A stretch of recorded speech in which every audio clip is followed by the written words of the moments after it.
Okay, Assalamualaikum warahmatullahi wabarakatuh dan selamat malam semua. So hari ni kita nak tengok apa ni, peluang-peluang yang dapat kita intai untuk market 30 Jun. Okay, maknanya besok hari Senin candle monthly close and dia akan buka candle baru sampai ke 4 Julai sampai 4 Julai hari Jumaat. So kita nak tengok pergerakan-pergerakan candle weekly minggu hadapan. Okay. So jom kita tengok. So di depan saya ni ada candle monthly, candle weekly dan candle daily. Okey, ni adalah untuk pergerakan di monthly dulu. Okey. Kalau kita tengok di monthly, kita berada di dalam kawasan-kawasan re-entry sell monthly. Re-entry sell monthly. Alright. Dan di weekly pula dalam bacaan MHV sell di weekly. Sebab apa? Sebab tak ada momentum tak ada berlaku breakout di resistance. So dah beberapa minggu dah macam ni. That's why yang dia boleh turun. Dan ada juga dia bacaan yang menghampiri. Kenapa dia boleh turun tu? Sebab weekly on the way nak retrace lah.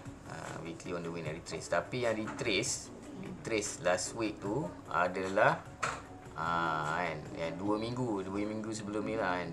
Penurunan tu adalah retracement di daily. So kalau kita tengok daily hari tu Jumaat lepas dia dah close dalam a bit ada breakout lah. Ada momentum sell kat situ.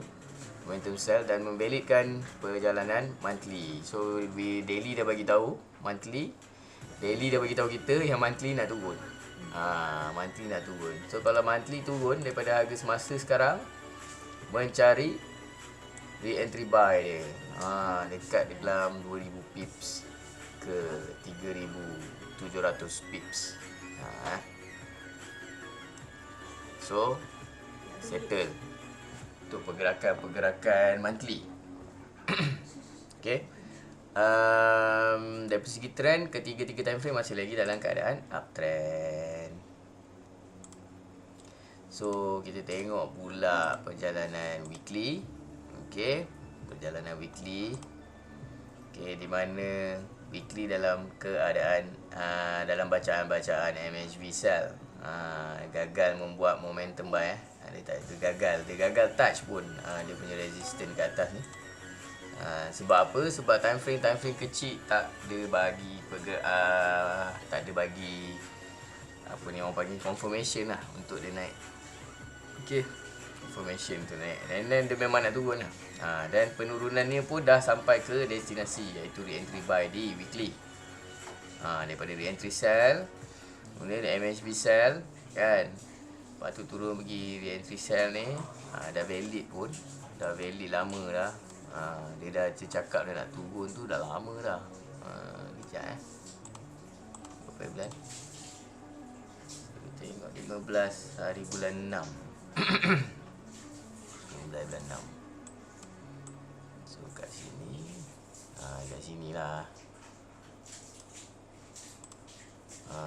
So H4 20 hari bulan 6 dia dah bagi validation lah. Dia dah bagi tahu weekly memang nak turun 20 hari bulan. And then lepas tu dia terus buat confirmation trend di H4. H4 pun dah dalam keadaan downtrend.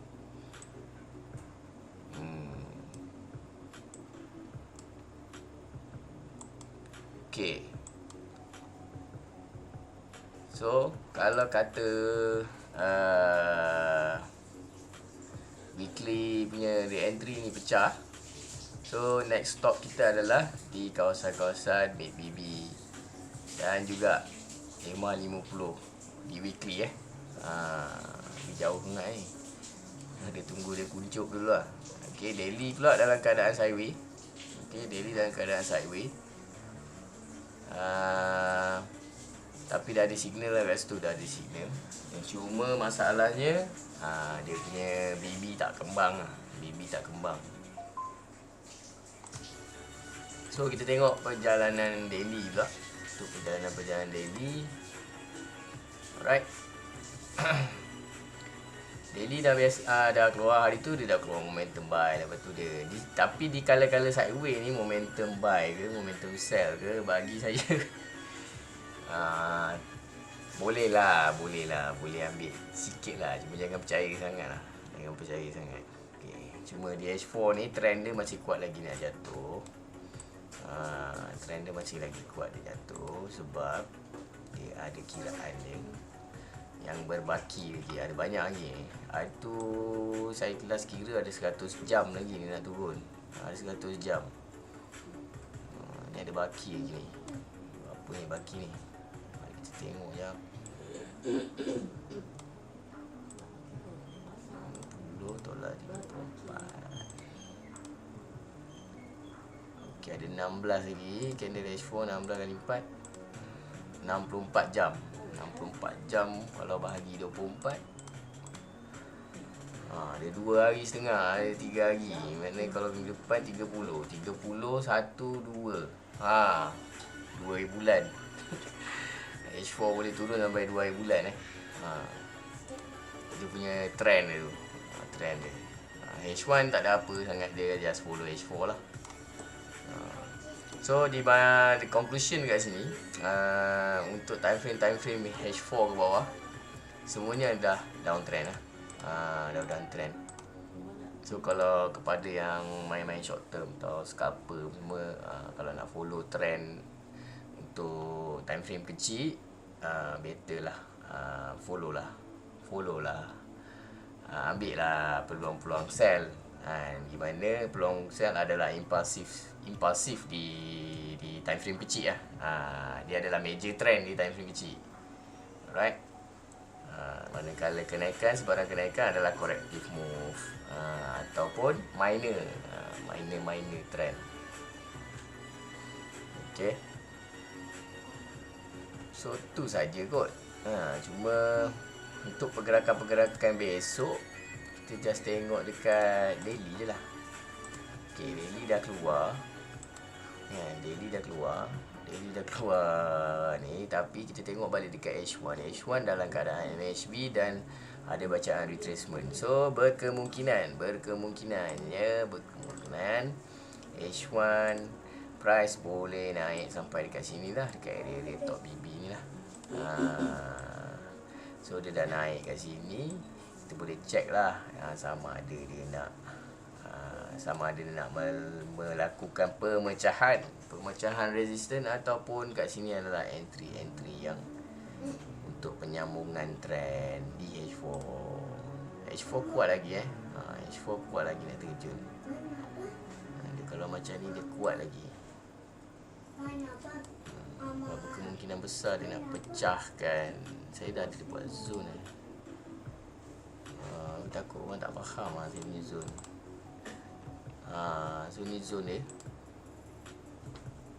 Sebab itu dia pembikinan zone ni dia ambil masuk kotak ni, dia terbang 1,500 pip. Dan daripada atas ni terjun lah. Dia masuk balik untuk kali 1, 2. Tapi pemergiannya tak kuat. Hanya sampai 500 pip saja. And then pergi dekat re-entry sell di daily. Lepas tu dia terjun. So saya budget dia akan ambil semualah full. Ini dia test sampai liquidity zone sekali. Mungkin besok insyaAllah dia ada ni lah, kenaikan di H1 tu.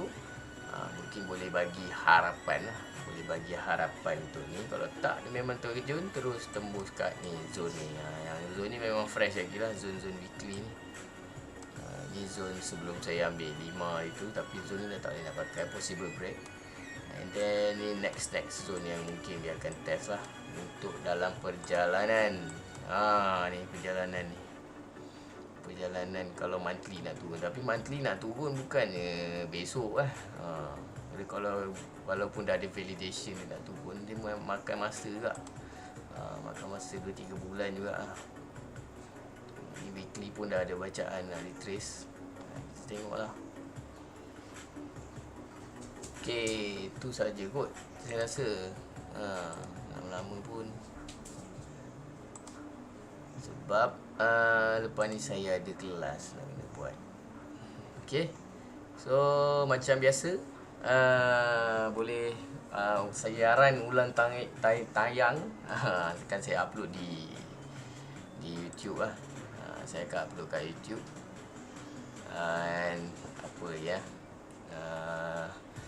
and then kalau siapa yang ada berminat, bukan berminat, kan, macam saya tak ada bagi signal apa semua, mapping saya semua. Kalau nak tengok boleh masuk dalam saya punya rumah biru link di bio, boleh tengok kat situ. Memang saya stream chat saya daripada pagi sampai ke malam. Okay, kalau saya kena profit lah, kalau kena lipat lah. Okay, dalam grup tu pun free untuk tanya soalan, mana yang saya boleh jawab, saya boleh jawab. Kalau yang saya tak boleh jawab, mungkin benda-benda tu adalah di luar di luar daripada kemahiran saya, dan juga benda-benda yang saya share di dalam grup-grup private lah. Okay, itu saja untuk weekly analisis kita yang agak pendek kan. Sekian, wabillahi taufiq wal hidayah. Wassalamualaikum warahmatullahi wabarakatuh. Ciao.